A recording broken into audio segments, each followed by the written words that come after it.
David Sullivan advised to stay away from West Ham home matches. Published West Ham co-owner David Sullivan has been advised to stay away from the club's home matches in the wake of a BBC Panorama and Times investigation into allegations of sexual misconduct. A spokesperson for London Stadium, where West Ham play their home games, told BBC News it had recommended to West Ham that Sullivan does not attend matches because of concerns about fan unrest. London Stadium has asked for advance notice of any planned visits by the billionaire businessman in order to implement additional safety and operational measures.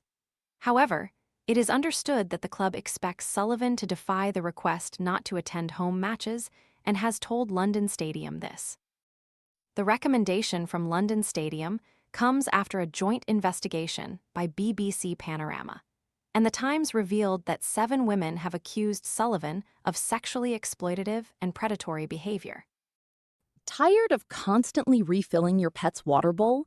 This filtered fountain keeps water circulating and offers a generous capacity, giving cats and small dogs convenient access to flowing water.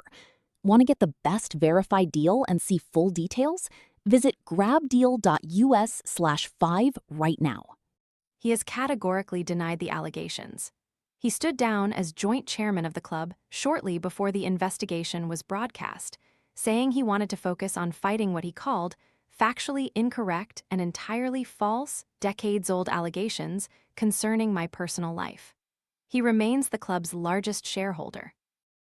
The investigation also revealed that Sullivan has been banned from contact with West Ham's women's and youth teams for 3 years due to safeguarding concerns.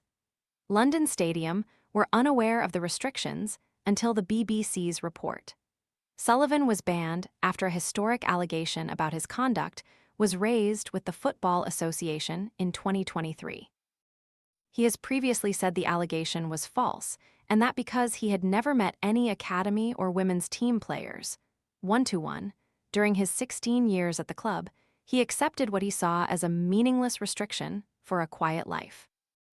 West Ham were relegated from the Premier League in May and are due to play their first home game of the new season, a Carabao Cup match against Portsmouth, on Saturday. A spokesperson for London Stadium, the operator of the publicly owned venue, said that following media reports at the end of the season regarding a safeguarding matter being managed by the club, London Stadium sought further information to ensure it could fulfill its own safeguarding responsibilities. It said that West Ham had told it that the matter was investigated and that the club does not consider there to be an ongoing safeguarding risk associated with Mr. Sullivan attending the stadium. However, it said that, despite this, it had recommended the businessman stay away from games because of the potential for demonstrations and antisocial behavior by some spectators. It is understood that the club intends to work with the stadium operators to facilitate Sullivan's attendance at games. Mr. Sullivan has not responded to a request for comment.